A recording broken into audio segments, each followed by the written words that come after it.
Hello friends, आज हम 2009 में रिलीज़ हुई Korean movie cast away on the moon को एक्सप्लेन करने वाले हैं, जिसका IMDb रेटिंग है 8.1 आउट ऑफ 10।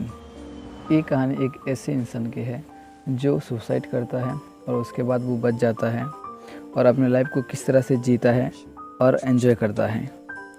मूवी की स्टार्टिंग में हमें हमारा मेन कैरेक्टर क्रिस को दिखाया जाता है, जो कि एक ब्रिज के पास खड़ा होता है।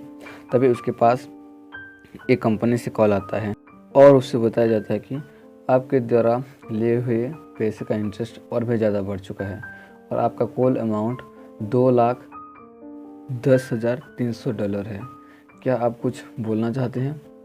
दरअसल इस कंपनी से क्रिस ने कर्जा लिया होता है और क्रिस बोलता है कि आपने मेरे इरादे को और भी शेयर कर दिया है।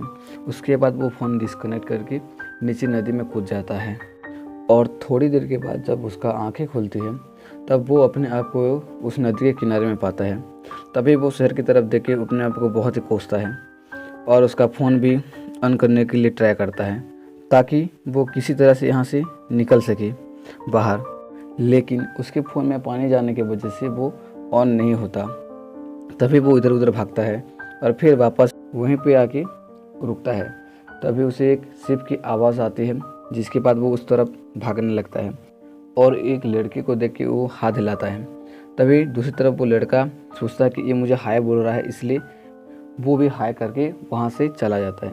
तभी क्रिस बहुत ही गुस्से में आके बहुत ही फ्रस्ट्रेट होकर वहाँ पे हेल्प लिख देता है और फिर से अपने मोबाइल को ऑन करने के लिए ट्राई करता है और इस बार मोबाइल ऑन भी हो जाता है। तभी वो पहले पुलिस को फ़ोन करता है, उन्हें बताता है कि मैं एक टापू में फंस गया हूँ, पर एग्जैक्टली लोकेशन ना पाने की वजह से पुलिस फ़ोन काट देता है। उसके बाद मोबाइल फिर से ऑफ हो जाता है और तभी वो सोचता है कि वो नदी को तैर के शहर की तरफ जाएगा। उसके बाद वो तैरने के लिए नदी में चला जाता है, लेकिन उसके तैरना नहीं आने की वजह से वो डूबने लगता है और किसी तरह फिर से वापस आ जाता है किनारे पे। क्रिस अब पूरी तरह से फ्रस्ट्रेट हो जाता है और जान देने के लिए वो एक पेड़ पे अपनी टाई को लगाता है फांसी के लिए। और जब वो ये करने वाला होता है तभी सायरन बजता है।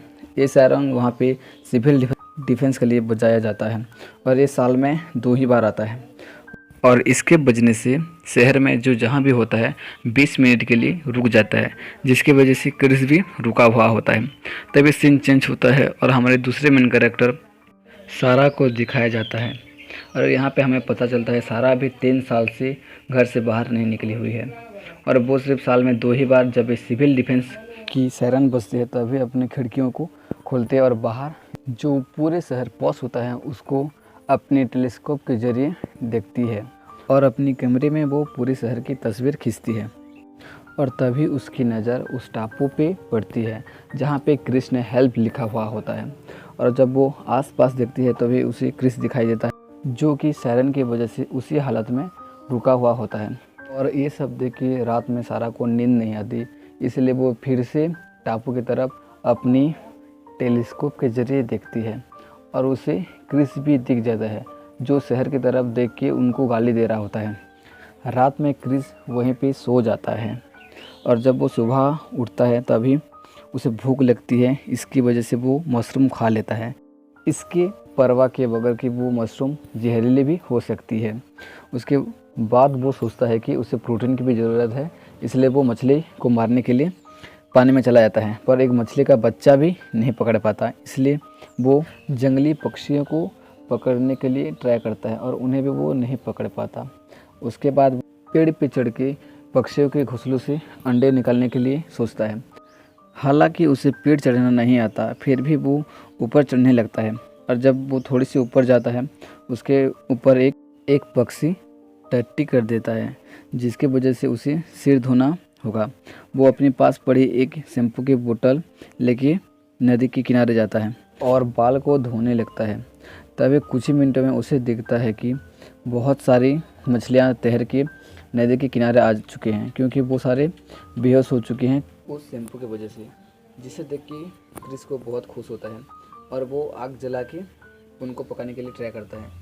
उसके बाद वो आग जला के मछलियों को पकाता है और खा के गहरी नींद में सो जाता है और जब वो सो के उठता है तब उसे दिखाई देता है एक पक्षी उसके बगल में सोई हुई है, क्योंकि वो भी उस मछली को खाने की वजह से बेहोश हो चुकी होती है। अब क्रिस के पास और एक चीज़ खाने के लिए है, इसलिए वो उसे भी पका के खाता है। तभी वो देखता है एक डक बोर्ड नदी के किनारे होता है। वो जल्दी से जाके उसे खींच के लेके आता है और उससे वो अपना घर बनाता है, और ये सब कुछ सारा अपनी टेलीस्कोप के ज़रिए देख रही होती है और फ़ोटोज़ खींच के एक वेबसाइट पे वो डाल रही होती है। और तभी हमें क्रिस को दिखाया जाता है, जो बोलता है कि 7 सालों से वो पैसे जोड़ रहा था अपने खुद का घर खरीदने के लिए, पर वो नहीं कर पाया। तभी वो देखता है एक शिप उसके तरफ आ रही होती है, जिसे देख के वो छुप जाता है, क्योंकि वो यहाँ से नहीं जाना चाहता। और जब वो छुप रहा होता है उसे एक नूडल्स का पैकेट मिलता है, जिसके अंदर नूडल्स तो नहीं होता पर उसका मसाला होता है। वो मसाला को देखता है और उसे नूडल्स खाने के लिए उसके अंदर क्रेविंग जगता है। वो बस दिन रात यही सोचता है कि कैसे वो नूडल्स यहाँ पे खाएगा, और वो यहाँ पे ट्राई भी करता है नूडल्स बनाने के लिए, पर वो कामयाब नहीं हो पाता। उसके बाद वो सोचता है कि अगर मैं वो मसाला पैकेट खा लूँ तो मेरी क्रेविंग मिट जाएगी। तभी वो फिर से अपने आप को कंट्रोल कर लेता है और सोचता है अगर मैं यहाँ पे नूडल्स बना लूँ तो अपनी लाइफ में मैं कुछ भी कर सकता हूँ। उसके बाद वो बर्ड्स की सीट को देखता है ध्यान से, और वो सोचता है कि बर्ड्स तो सीड्स खाते हैं और वो सारे सीड्स को डाइजेस्ट भी नहीं कर सकती। इसके बाद वो सारे बर्ड्स की सीड को इकट्ठा करता है अपनी क्रेडिट कार्ड की हेल्प से।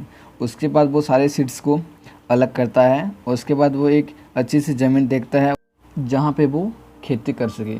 उसके बाद उस ज़मीन पे वो बहुत हार्डवर्क करता है, जिसकी वजह से उसमें बहुत सारे पसीने आते हैं। वो उस पसीने को चाटता है तो भी बहुत ही वो सल्टी लगता है। उसके बाद वो सारे सीड्स को उन ज़मीन में बो देता है। उसके बाद वो एक स्केयर क्रू बनाता है ताकि उसका फसल ख़राब ना हो चिड़ियों की वजह से। ये सब उसे करते हुए सारा देखती है, और वो फ़ोटोज़ खींच के उसकी वेबसाइट पे अपलोड करती रहती है। उसके बाद वो एक दिन रात को निकल के उस ब्रिज पे जाती है और एक बोतल में मैसेज रख के उस तरफ नदी में फेंकती है, लेकिन ये मैसेज क्रिस तक नहीं पहुंचती। क्रिस अब बहुत खुश है अपनी लाइफ को लेके। वो नदियों से मछली भी पकड़ता है और वो पेड़ पे चढ़ के घोंसलों से अंडे भी निकाल लाता है। उसके बाद वो उस अंडे को ऑमलेट करके वो खाता भी है। ये सब करते करते उसे 3 महीने बीत जाते हैं, और वो पहली बार अपने खेत में एक पौधा देखता है, जिसे देख के वो बहुत ही खुश हो जाता है और उसे ढकने के लिए एक बोतल को लेने जाता है जंगल में। तभी उसे सारा का बोतल मिलता है, जिसमें सारा की मैसेज होती है, और जब ये उसे खोलता है तो उसमें सिर्फ लिखा होता है हेलो। वो तुरंत समझ जाता है कि सामने बिल्डिंग से मुझे कोई देख रहा है, और वो तुरंत ही उस तरफ भागने लगता है, और उस तरफ देख के वो हाथ हिलाता है और ज़मीन में रेत में वो हाउ आर यू लिख देता है।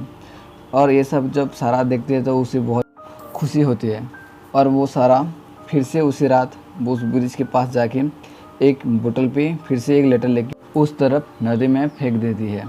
इसके बाद जब वो मैसेज क्रिस को मिलता है, उसमें लिखा होता है fine thank you and you. उसके बाद क्रिस भी मैसेज के रिप्लाई में लिखता है फाइन थैंक यू। और एक दिन सारा क्रिस की नूडल्स खाने की क्रेविंग को मिटाने के लिए एक डिलीवरी बॉय को ज़्यादा पैसे दे के नूडल्स ले जाके उस टापू पे जाने के लिए बोलती है, जिसके बाद वो बहुत सारे नूडल्स लेके उस टापू पे जाता है, पर क्रिस उसे वापस भेज देता है और उसे बोलता है कि ये नूडल्स मेरी लाइफ का एक जीने का मकसद है, और यहाँ पर जो किम का फसल है वो धीरे धीरे उग चुकी होती है। और जब क्रिस उसे देखता है तो बहुत ही वो इमोशनल हो जाता है। तभी दूसरी तरह हमें दिखाया जाता है सारा को, वो भी अपनी मम्मी से पूछती है कि क्या आप मेरे लिए थोड़े से सीड्स ले आ सकते हैं, क्योंकि मैं उन्हें उगाना चाहती हूँ। उसके बाद हमें दूसरी तरफ दिखाया जाता है क्रिस को, जब उसका सारे फसल उग चुके होते हैं और अच्छी तरह से पक भी गए होते हैं। उसके बाद वो नूडल्स बनाता है और उस मसाले पैकेट को उसमें डाल के खाता है, और जब ये वो खा रहा होता है वो बहुत ही इमोशनल हो जाता है, बहुत रोता भी है, और ये सब सारा अपनी टेलीस्कोप के ज़रिए देख रही होती है। उसके बाद सारा उसे और एक लेटर भेजती है जिसमें लिखा होता है कंग्रेचुलेसन, और जिसके बाद क्रिस लिखता है हु आर यू, लेकिन सारा उसे कुछ रिप्लाई नहीं देती। तभी सारा के लैपटॉप में एक यूज़र ने कमेंट किया होता है और वो उसे बहुत ही गंदी तरीके से गाली भी देता है, क्योंकि उसे लगता है कि वो झूठ बोल रही है और फेक आईडी से लोगों को बेवकूफ़ बना रही है, जिसे देख के सारा बहुत दुखी हो जाती है। और दूसरी तरफ एक बहुत बड़ा बाढ़ आ जाता है टापू पे, जिसकी वजह से क्रिस के सारे फसल ख़राब हो जाते हैं और उसका डगबोर्ड जिसमें कि वो रहता है वो भी धीरे धीरे पानी में चला जाता है। उसे रोकने की वो बहुत कोशिश करता है, फिर भी वो नहीं रुकता और धीरे धीरे पानी में चला जाता है। और सुबह जब सारा ये सब देखती है तो वो बहुत ही दुखी होता है, क्योंकि वहाँ पे उदास बैठा होता है क्रिस। तभी वहाँ पे गवर्नमेंट के कुछ लोग आ जाते हैं उस टापू को साफ करने के लिए, और जिन्हें देख के क्रिस बहुत ही ज़ोर से भागता है, क्योंकि वो इस टापू से नहीं जाना चाहता। पर जब आगे वो जाता है तो वो देखता है कि वहाँ पे तो बहुत सारे लोग हैं और वो सब उसे पकड़ लेते हैं। तभी क्रिस उनको बोलता है कि मुझे यहाँ पे रहने दो, मैं यहाँ पे रहना चाहता हूँ। पर वो लोग उसकी एक भी बात नहीं सुनते और उसे कपड़े पहना के वहाँ से ले जाते हैं। अब क्रिस से उसकी छोटी सी दुनिया दूर होने की वजह से वो बहुत ही सैड होता है और ये सारी चीज़ें सारा अपनी टेलीस्कोप के जरिए देख रही होती है। और वो सोचती है कि अगर मैं आज बाहर नहीं गई तो वो क्रिस को हमेशा के लिए खो देगी। उसके डर से वो बाहर निकलती है और पागलों की तरह रास्ते में भागने लगती है और क्रिस को ढूंढने लगती है। तभी उसे क्रिस दिखाई देता है जो कि एक बस के अंदर जा रहा होता है। तभी उसे देख के वो बहुत ही चिल्लाती है और उस बस के पीछे भागती है, पर कुछ ही मिनटों में उसकी आंखों से ओझल हो जाता है वो बस। उसके बाद वो दुखी होकर घर के लिए वापस आती है। तभी वहीं पे सायरन बजते हैं। ये सायरन सिविल डिफेंस ड्रिल का होता है, जिसके वजह से सारे शहर को फ्रीज होना पड़ता है। तो वो सोचते है कि बस भी फ्रीज हो गया होगा और अब फिर से वो बस की तरफ भागने लगती है और बस में चढ़ जाती है। वहाँ पे उसे क्रिस दिखाई देता है और बोलती है माय नेम इज सारा। क्रिस ने जब उसे पूछा होता है हु आर यू, तो वो नहीं बोल सकती। उसके बाद मूवी की हैप्पी एंडिंग यहीं पे हो जाती है। Thanks for watching guys.